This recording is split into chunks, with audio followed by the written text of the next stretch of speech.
السلام علیکم ورحمۃ اللہ۔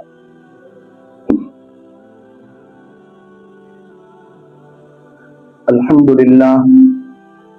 للہ نحمده ونستعینه ونستغفره ونؤمن به ونتوکل علیہ ونعوذ باللہ من شرور انفسنا ومن سیئات اعمالنا من یهده اللہ فلا مضل له ومن يضلله فلا هادي له ونشهد أن لا إله إلا الله وحده لا شريك له ونشهد أن سيدنا وسندنا وشفيعنا وحبيبنا ومولانا محمدا عبده ورسوله أما بعد فأعوذ بالله من الشيطان الرجيم بسم الله الرحمن الرحيم والفجر وليال عشر والشفع والوتر هل في ذلك قسم لذي حجر وقال الله تعالى في مقام آخر إنا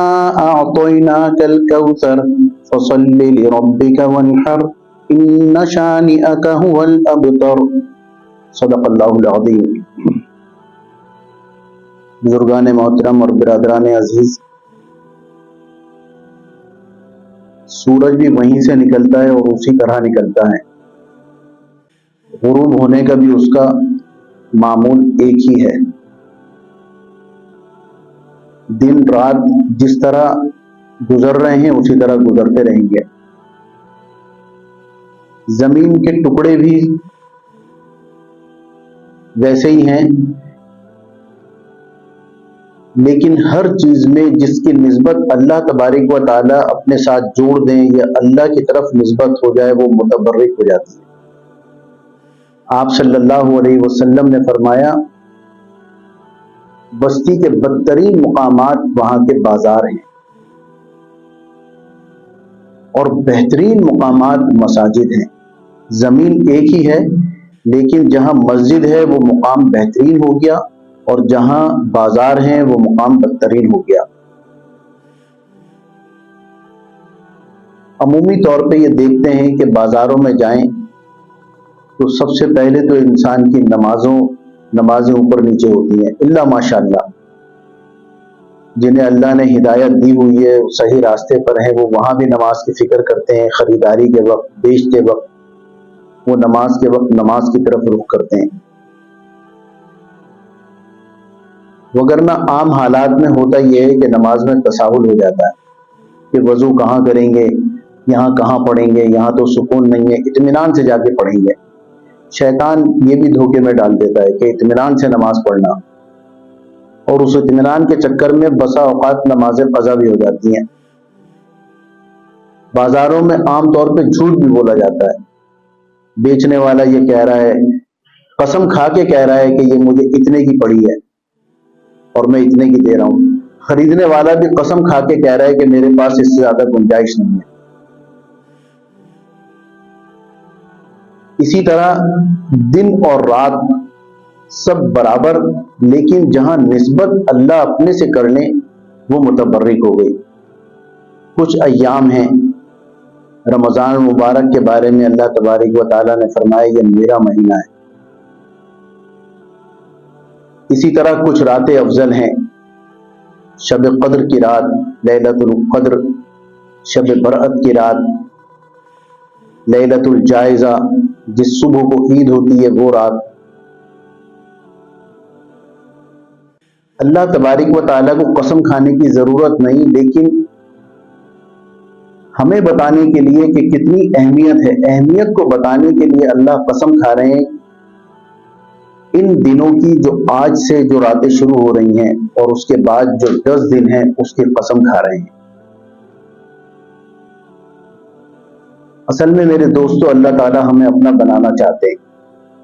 میں بارہا عرض کرتا ہوں کہ یہ جو لوٹ پھیر کے ایام آتے ہیں کہ اب رمضان آ گئے، اب شعبان کی 15 تاریخ آ گئی، اب محرم کی 9 اور 10 تاریخ آ گئی،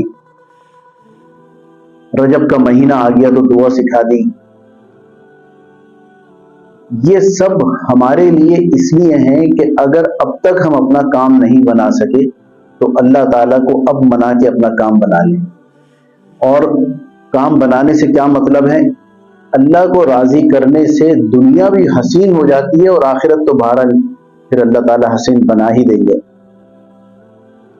شرط یہ ہے کہ ہم اللہ کے ہو جائیں اور اللہ کے آدھا تیتر آدھا بٹیر نہ ہوں۔ دیکھیں بڑی عجیب بات ہے، اللہ تعالیٰ قرآن حکیم میں فرماتے ہیں، مفہوم ہے کہ تم سے پہلی جو امتیں تھیں وہ تباہ و برباد اس لیے کر دی گئیں کہ وہ میرے بعض کتاب کے بعض احکامات کو مانتی تھی، جو اس شریعت میں کتابیں نازل ہوئیں، شریعت نازل ہوئی، بعض چیزوں کو مانتی بعض کو نہیں مانتی تھی۔ اب اس آیت کے مفہوم کے حوالے سے ہم اپنا جائزہ لیں۔ ہم بچپن سے سنتے چلے آ رہے ہیں قرآن حکیم ضابطۂ حیات ہے، زندگی گزارنے کا طریقہ اس میں ہے، قیامت تک یہ قائم رہے گی، اللہ نے اس کے بارے میں اس کی حفاظت کا ذمہ لیا ہے، انا نحن نزلنا الذکر وانا لہ لحافظون۔ اللہ تعالیٰ قرآن حکیم میں فرما رہے ہیں کہ غیبت نہ کرو، تو ہم غیبت کیا باز آ گئے غیبتوں سے؟ نہیں، جہاں زبان کا چسکا ہمیں دل کا سکون ملتا ہے ہم غیبت کرتے ہیں، اپنے جس سے ہمیں تکلیف ہو ہم اس کا ذکر ضرور کرتے ہیں، الا ماشاء اللہ ایگزمشن ہے۔ غیبت کرنے کا مطلب یہ ہے کہ میں اللہ کے بعض احکام کو مان رہا ہوں، بعض کو نہیں مان رہا، نماز پڑھ رہا ہوں لیکن غیبت بھی کر رہا ہوں، اس کا مطلب آدھی بات میں نے مانی آدھی نہیں مانی۔ اور اللہ کیا فرما رہے ہیں؟ ادخلوا فی السلم کافہ، پورے کے پورے داخل ہو دین اسلام میں۔ یہ نہ ہو کہ شادی بیاہ کی رسم و رواج ہو اور ہم آپے سے باہر ہو جائیں کہ کیا کریں۔ رمضان میں خواتین پورا دوپٹہ اچھی طرح باندھ کر کے بیٹھ رہی ہیں اور ہاتھ میں بھی تسبیح ہے، اور رمضان کے بعد تیسرے دن کہیں پر شادی ہوئی تو بال کھلے ہوئے ہیں، سلیو لیس کپڑے پہنے ہوئے ہیں، تو کہاں گئی اللہ کی محبت، کہاں گئی شریعت؟ اس کا مطلب ہم نے آدھی چیز مانی ہے، آدھی نہیں مانی، پوری مان کے چلنی ہے۔ بحیثیت انسان اونچ نیچ بھی ہوگی۔ اب جیسے ہی اللہ یہ محسوس ہو کہ یہاں اللہ کی حکم عدولی ہوئی ہے، یہ کام ہم نہیں کر سکے، وہیں پر رجوع اللہ کرنے، اللہ سے استغفار کرنے، ہٹ دھرم نہ بنے رہیں کہ کیا بھائی معاشرہ ہے، دنیا ہے، جینا ہے، دین میں اتنی سختیاں تھوڑی ہیں۔ اور میں یہ بھی عرض کرتا رہتا ہوں کہ میرے دوستو سختی دین نہیں ہے، ہمیں تو قید کر دیا، ہمیں شریعت نے قید کیا ہوا ہے، ہمیں ضابطے بتائیں کہ اس سے باہر نہیں جانا، اس سے باہر جاؤ گے تو پھر تمہارا حشر اچھا نہیں ہوگا۔ تو کہاں ہے نرمی؟ دین میں سختیاں، فجر پڑھنی ہے، سردی ہو، آندھی آئے، طوفان آئے، نیند کتنی آ رہی ہو، رات 3 بجے شادی میں شرکت کر کے آئے ہوں، لیکن فجر پڑھنی ہے، سختی ہے۔ کتنی گرمی ہو، پانی نہ ملے تیمم کر دو، ظہر پڑھنی ہے، نماز پڑھنی ہے، سختی ہے، نرمی نہیں ہے۔ ہم نے سختی اور نرمی کو اصل میں سمجھا نہیں ہے میرے دوستوں۔ سختی ہم نے اپنے اوپر بسا اوقات اپنے اوپر سختی ہم نے خود لازم کر لی۔ وہ کیسے؟ آپ کسی بزرگ سے کہیں کہ رمضان چل رہے ہیں، آپ بزرگ سے کہیں آپ کی طبیعت ٹھیک نہیں ہے، آپ روزہ نہ رکھیں، تو ان کا جواب یہ ہوگا جو میں نے سنا عام طور پہ کہ ہم نے تو بچپن سے آج تک روزے کبھی نہیں چھوڑے، میں تو روزہ نہیں چھوڑ سکتا، میرا تو دل نہیں مانتا۔ اس کا مطلب آپ اپنے دل کی مان کے چل رہے ہیں، اللہ کی مان کے نہیں چل رہے ہیں۔ جس اللہ نے روزے کا حکم دیا ہے میرے دوستوں، اسی اللہ نے یہ حکم دیا ہے کہ اگر بیمار ہو، سفر میں ہو تو روزہ نہ رکھو، بعد میں اس کی مدت پوری کر لینا، اس کے ایام، اسی اللہ نے ہمیں یہ چھوٹ دی ہے، تو اس کی چھوٹ کا فائدہ اٹھانا بھی ثواب ہے۔ میں پچھلے دنوں کہیں بات کر رہا تھا تو میں نے کہنے لگے کہ مزدلفہ کی رات، وہ خاتون مجھ سے کہنے لگی بیٹا مزدلفہ کی رات تو بہت قیمتی ہے، میں تو پوری رات جاگ کے عبادت کروں گی۔ میں نے کہا نہیں، پوری رات جاگ کے عبادت نہیں کیجیے گا، جب عرفات سے مزدلفہ پہنچیں تو مغرب اور عشاء کی نمازیں اکٹھی پڑھیں، تھوڑے سے وقفے کے ساتھ، پہلے مغرب پھر عشاء، اس کے بعد پھر تھوڑی سی اللہ اللہ کر لیں، پھر سو جائیں تھوڑی دیر کے لیے، اٹھ کے پھر کنکری چنیں، پھر فجر پڑھ لیں۔ چلے نہیں نہیں یہ تو بڑے نصیبوں والوں کو ملتی ہے، میں نے کہا جی بہتر ہے۔ پھر میں نے انہیں مسئلہ بتایا، میں نے دیکھیں آپ تو اللہ کے لیے جاگ لیں گی، لیکن اگلا دن چونکہ سخت ہے نا، وہاں پر کنکری بھی مارنی ہے، قربانی بھی کرنی ہے، لمبا سفر بھی کرنا ہے، پیدل چلنا ہے، تو پھر آپ اپنے آپ کو ہی ملامت کریں گی کہ میں نے رات آرام کیوں نہیں کیا، ہم تو تھک کے چور ہو گئے۔ یا تو پھر اپنا دل اتنا تقوی والا کریں کہ آپ اس میں بھی دھوپ میں چلتے ہوئے کہیں سبحان اللہ مزہ آ رہا ہے بھائی، کوئی بات نہیں رات کو ہم نے عبادت کی نہیں، لیکن ایسا ہوگا نہیں۔ اور دوسری بات یہ کہ اس جگہ پر سونا عبادت ہے بھائی، تو جو چیز عبادت ہے اس کو پورا کریں، سونا عبادت ہے تو سو کر عبادت کر لیں، اس کا ثواب کیوں گوا رہے ہیں؟ اپنے جسم کو سکون دینا۔ اور حج کا اصل فلسفہ بھی یہ ہے کہ میری، اللہ کہہ رہے ہیں میری مان کے چلو۔ کوئی شخص یہ کہے کہ میں آج مینا نہیں جاؤں گا، مینا میں تو نمازیں ہی آدھی ہوتی ہیں، قصر پڑھتے ہیں، 2 فرض کے بجائے صرف 4 فرض کے بجائے 2 فرض پڑھو اور بس، کوئی عبادت ایسی نہیں ہے، تو میں بجائے اس کے وہاں 1,00,000 نمازوں کا ثواب حاصل کروں گا میں مسجد خانہ کعبہ میں بیٹھ کے، اور میں عرفات نہیں جاؤں گا، میں مسجد حرام میں وقت گزاروں گا۔ تو میرے دوستوں اس کی یہ سوچ، اس کی یہ عبادت اس کے منہ پہ مار دی جائے گی۔ وجہ کیا ہے؟ وجہ یہ کہ اس وقت اللہ کا حکم یہ ہے کہ تم مینا میں جاؤ، اس وقت عرفات میں جاؤ۔ کوئی حج کے ایام کے علاوہ عرفات میں پورے خشوع خضوع کے ساتھ صبح سے شام تک رہے، مناجات کرے، مانگے، اس کا ثواب تو اسے ملے گا، لیکن جو فضیلت 9 ذی الحج کی ہے، عرفات کے روزے کی، عرفات کے دن کی، حج کے دن کی، وہ فضیلت اس کو نہیں ملے گی۔ اور حج مبرور ہم سنتے آ رہے ہیں کہ حج مبرور، حج مبرور، حج مبرور کیا ہے؟ بعض لوگ اس کی تعبیر کرتے ہیں کہ مقبول حج، جو اللہ قبول کر لے، تو ہمیں کیا پتہ چلے گا اللہ کون سا حج قبول کر رہے ہیں؟ حج مبرور، مبرور بر کے مادے سے ہے، اور بر کہتے ہیں نیکیوں کو، یعنی وہ حج جو نیکیوں سے بھرا ہوا ہو وہ اللہ کو مقبول ہے، اللہ اس کو قبول فرماتے ہیں جو نیکیوں سے بھرا ہوا ہو۔ اور میرے دوستو احرام باندھتے ہی شیطان حملہ کرتا ہے، کوئی ذرا سا پیر سے لگ گیا اس کو دانت پیس کے جواب دیتے ہیں، ذرا سا مینا پہنچے، بھوک لگ رہی ہے اور کھانا ٹھنڈا مل گیا، پارا ہائی ہو جائے گا۔ اب سنیے صحابی کا سوال اور آپ صلی اللہ علیہ وسلم کا جواب۔ یا رسول اللہ کیسے پتا چلے گا کہ حج قبول ہو گیا، حج مبرور ہے ہمارا؟ آپ صلی اللہ علیہ وسلم نے فرمایا افشاء السلام یا افش السلام، سلامتی کو، جب تم سلامتی بن جاؤ دوسروں کے لیے، سلام کو عام کرنے لگو، سمجھ جاؤ کہ تمہارا حج نیکیوں سے بھرا ہوا ہے۔ پہلی بات یعنی سلامتی بننی ہے، کسی کو تکلیف نہیں دینی۔ فرائض کے بعد سب سے زیادہ جس چیز کی اسلام نے تعلیم دی ہے وہ یہ ہے کہ کسی کو اپنی ذات سے تکلیف نہ پہنچاؤ، اگر فائدہ نہیں پہنچا سکتے تو دکھ بھی نہ دو، سلامتی بن جاؤ دوسروں کے لیے۔ نمبر 2، دیکھیں یہ نہیں کہا کہ اتنی دفعہ ذکر کر لو بیٹھ کے، اتنی نمازیں پڑھو، اتنے روزے رکھ لو، نہیں، سلامتی بن جاؤ۔ دوسرا اطعموا الطعام، کھانے کھلاؤ۔ کھانے کھلانا اتنا بڑا اجر و ثواب ہے نا میرے دوستوں، بظاہر تو اس میں پیسے لگتے ہیں، لیکن جن لوگوں نے اس کا مزہ لیا ہوا ہے نا، کھانے کھلا کے جو انہیں ملتا ہے، میں آپ کو الفاظوں میں بیان نہیں کر سکتا۔ آج کوئی تنگ دست ہو، اکثر ہمارے ہوتے ہیں، مہینہ گزارنا مشکل ہوتا ہے،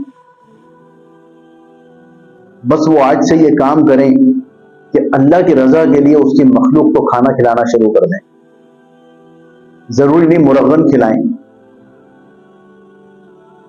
کھانے کھلانا۔ نمبر 3، سب سے کڑا، سب سے مشکل عمل آپ صلی اللہ علیہ وسلم نے فرمایا طیب الکلام، باتوں میں نرمی پیدا ہو جائے، عاجزی آ جائے، باتوں میں نرمی ہو۔ ہمارے یہاں تو گفتگو ہی شروع ہوتی ہے اوے اس طرح کر کے، بدتمیزی، اونچا کلام، یہ ہم اپنے آپ۔ اچھا ایک اور بھی بڑی عجیب و غریب بات ہے، first impression is the last impression. عام طور پہ سنتے ہیں کہ اس سے پہلے کہ وہ سنائے تم سنا دو اس کو۔ نہیں میرے دوستو، یہ غلط تعلیم دی گئی ہے۔ فرسٹ امپریشن لاسٹ امپریشن نہیں ہوتا، یہ اس معاملے میں نہیں ہے، اوروں میں ہو تو ہو سکتا ہے کہ بہتر ہو، وہاں تو یہ کہ اپنے آپ کو عاجز، غلطی ہے، غلطی ہونے پر آدمی اپنی غلطی تسلیم، غلطی نہ ہونے پر غلطی تسلیم کر لے، اس سے دل کے اوپر آدھے چلتے ہیں، لیکن ملتا کیا ہے؟ اللہ ملتے ہیں۔ میں ان کے سوا کس پہ، جب بھی کوئی عمل ایسا کرنا ہو جس میں دل میں سختی ہو لیکن اللہ سے تعلق قائم کرنے کے لیے کر رہے ہوں، تو یہ دل میں استحضار کرنا چاہیے، میں ان کے سوا کس پہ فدا ہوں یہ بتا دے، نہ ان کی طرح کوئی اگر ہے تو دکھا دے۔ وہ سب ہماری نالائکیوں کے باوجود ہمیں کھلا رہے ہیں، پلا رہے ہیں، سلا رہے ہیں، ہنسا رہے ہیں، بٹھا رہے ہیں، چلا رہے ہیں، پہنا رہے ہیں، اتنی نعمتیں وہ دے رہے ہیں ہمیں، ہم کون سا ان کے لیے کام کر رہے ہیں اللہ کے لیے میرے دوستوں؟ ماں سوائے چند بزرگوں کے جو یہاں بیٹھے ہوئے ہیں اہل علم حضرات، کون ہے جو ہم میں راتوں کو اٹھ کے عبادت کرتا ہو، 2 رکعت نماز پڑھتا ہو، اللہ کے لیے آنسو بہاتا ہو، اللہ کو منانے کی فکر کرتا ہو؟ ایام تشریق کے دن 3 ہیں، 9 ذی الحج کی فجر سے لے کے 4 ہیں، 13 ذی الحج کی عصر تک، عصر کی نماز کے بعد تک۔ اللہ اکبر اللہ اکبر لا الہ الا اللہ اللہ اکبر وللہ الحمد۔ اس سلسلے میں کچھ عرض کرنا ہے، وہ آئندہ جمعہ انشاءاللہ۔ آج جو بات میں عرض کرنا چاہ رہا ہوں وہ یہ کہ آج چاند اگر انشاءاللہ تعالی نظر آ گیا، جس کی قوی امید ہے، کل 1 ذی الحج ہے۔ آپ صلی اللہ علیہ وسلم کا معمول تھا اور صحابہ اکرام رضوان اللہ علیہم اجمعین کا معمول تھا، یہ وہ باتیں میرے دوستوں کہ میں اور آپ، میں بھی محتاج ہوں، ہم سب محتاج ہیں کسی نہ کسی درجے میں۔ ہم یہ اللہ سے دعا کریں کہ یا اللہ جو ہم سن رہے ہیں، کہہ رہے ہیں، بول رہے ہیں، اس کے اوپر عمل کروا دیں۔ عمل ایسے سن لیں گے بس جیسے بہت ساری باتیں سنتے ہیں، کوئی تعریف کر دیں گے، کوئی ملامت کریں گے کہ یہ کیا بات ہے، تو ہمیں سب پتا تھا، لیکن عمل کریں گے تو میرے دوستوں پھر مزہ آئے گا۔ وہ عمل کیا ہے؟ بہت آسان ہے۔ جب چاند نظر آ جائے تو اللہ کی حمد بیان کرنا، اس کی پاکی بیان کرنا اور اس کا ذکر کرنا، تسبیح کرنا سبحان اللہ، پاکی بیان کرنا الحمدللہ، تحلیل لا الہ الا اللہ، تکبیر لا الہ الا اللہ، یہ کثرت سے پڑھنا، سبحان اللہ، الحمدللہ، لا الہ الا اللہ۔ حضرت عمر رضی اللہ تعالیٰ عنہ اور بعض صحابہ رضوان اللہ علیہم اجمعین کا یہ معمول تھا کہ وہ ذی الحج کا چاند نظر آنے کے بعد بازار میں بھی جا کے اونچی آواز میں پڑھتے تھے۔ آج تو بازار میں جا کے اگر کوئی اونچی آواز میں پڑھ دے گا نا تو 5 لوگ اس کو دیکھیں گے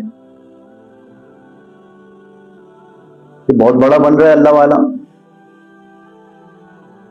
ہمارے یہاں تو مسئلہ یہ ہے کہ کوئی دین پہ عمل کرنا چاہے تو ہماری توبے بھی اس کی طرف ہو جاتی ہیں، بجائے اس کے کہ ہم اس کو اپریشیٹ کریں، سراہیں۔ سبحان اللہ، بھائی آپ نے یاد دلا دیا، میں بھی پڑھوں گا، نہیں ہم الٹا اس کی طرف دیکھتے ہیں۔ اور اسلامی معاشرہ ہے، ہم پریشان اور تباہ و برباد کیوں ہیں میرے دوستوں؟ جس ملک کی بنیاد لا الہ الا اللہ پر ہوئی اور اسی پہ یہ قائم نہیں رہا، تو اللہ تعالیٰ پھر ہمیں ہمارے حالوں پہ چھوڑیں گے یا نہیں؟ اور چھوڑا ہوا ہے۔ جتنی آسودگی آج ہے اتنی شاید پہلے کبھی نہیں تھی، لیکن جتنی پریشانیاں آج ہیں اتنی پریشانیاں بھی پہلے کبھی نہیں تھی۔ وجہ یہ ہے کہ ہمارے دل میں وہ سکون نہیں ہے جو اللہ نازل فرماتے ہیں، وہ اللہ نے اٹھا لیا۔ وجہ یہ ہے کہ ہم نے اسلام کی بعض چیزوں کو لیا ہوا ہے، بعض کو چھوڑا ہوا ہے، جیسا کہ میں نے شروع میں عرض کیا۔ تو آج رات چاند نظر آنے کے بعد اللہ، اور یہ اتنا اہم عمل ہے کہ امام بخاری رحمت اللہ علیہ جیسے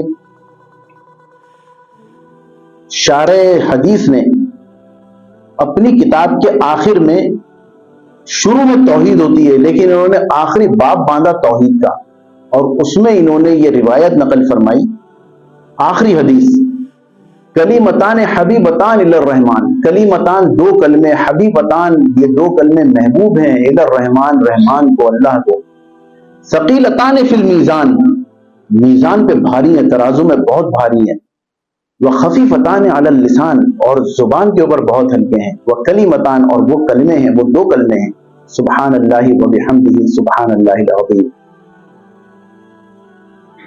اس کا معمول بنانا، سبحان اللہ، الحمدللہ، اللہ اکبر، کم سے کم ہر نماز کے بعد 2-3 دفعہ پڑھ لینا۔ ان ایام کو اللہ، اچھا ایک اور میں آپ کو عجیب بات بتاؤں میرے دوستوں،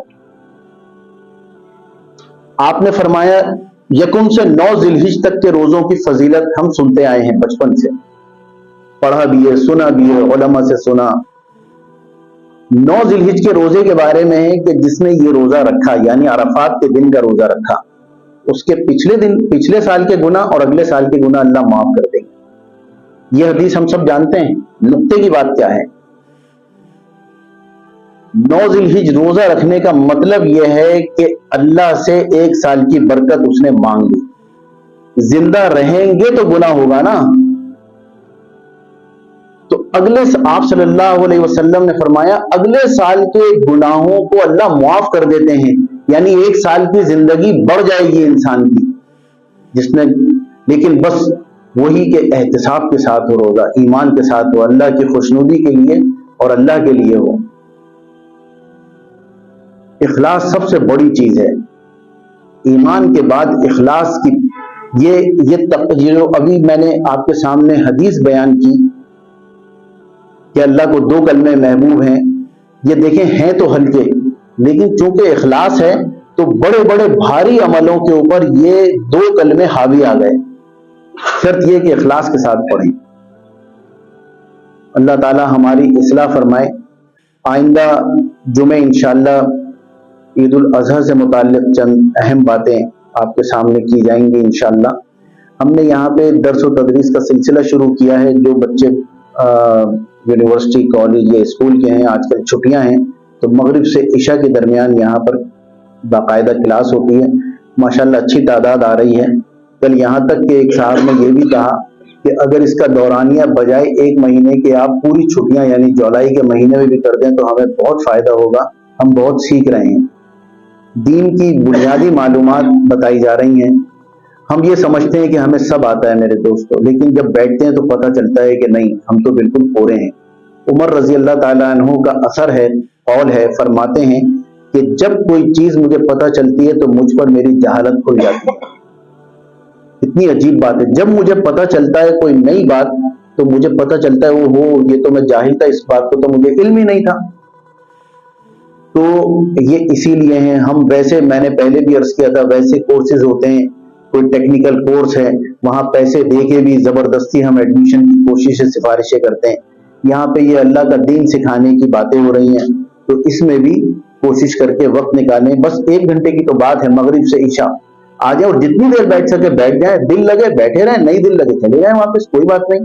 کم سے کم اتنے وقت میں یہ وقت سارا یہ قیمتی یہ کیش ہو جائے گا آپ کا، یہ چیک لے رہے ہیں آپ، یہ ہمیں پتہ نہیں چلتا، یہ سب جب آنکھ بند ہوگی تو پھر پتہ چل جائے گا کہ ہم نے کیا کمائی کی ہے۔ تو میرے دوستوں جتنی کمائی کر سکتے ہیں کر لیں، اور ایک بات یہ کہ جو سنت کو اپنے چہرے پہ نہیں سجائے ہوئے میرے دوستوں، وہ بھی فکر کریں اس کی۔ قربانی سے متعلق ایک صاحب کا فون آیا، کہنے لگے سنت ہی تو ہے۔ میں نے کہا جی بالکل یہ سنت ہے۔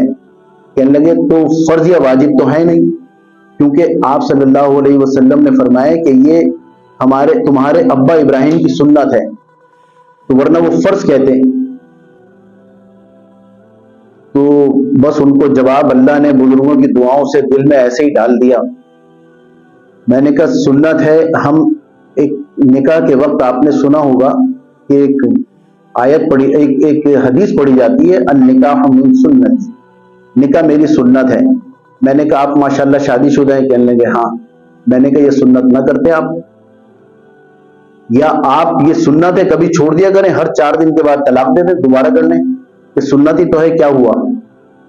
وہاں سنت کا وہاں پر نہیں ہے خیال، یہاں پر ہے۔ تو بعض چیزوں میں آج اپنی پسند کی چیزیں اخذ کی ہوئی ہیں، اور یہ ہے نقصان۔ آپ صلی اللہ علیہ وسلم نے جب فرما دیا کہ یہ کرو تو بس وہ کرو، ہمیں تو یہ سنت اور واجب کے چکر میں پڑنا بھی نہیں چاہیے، جب یہ ہے تو کریں۔ اور میں نے پچھلے جمعے بھی عرض کیا تھا میرے دوستوں، یہ فرائض یا واجبات کے ہی اوپر یا شریعت کے اوپر ہم چھری کیوں پھیرتے ہیں کہ اتنے میں تو کسی بچے کی یا بچی کی شادی ہو جاتی ہے، اتنے میں تو کسی کے راشن ڈلوا دیتے ہیں۔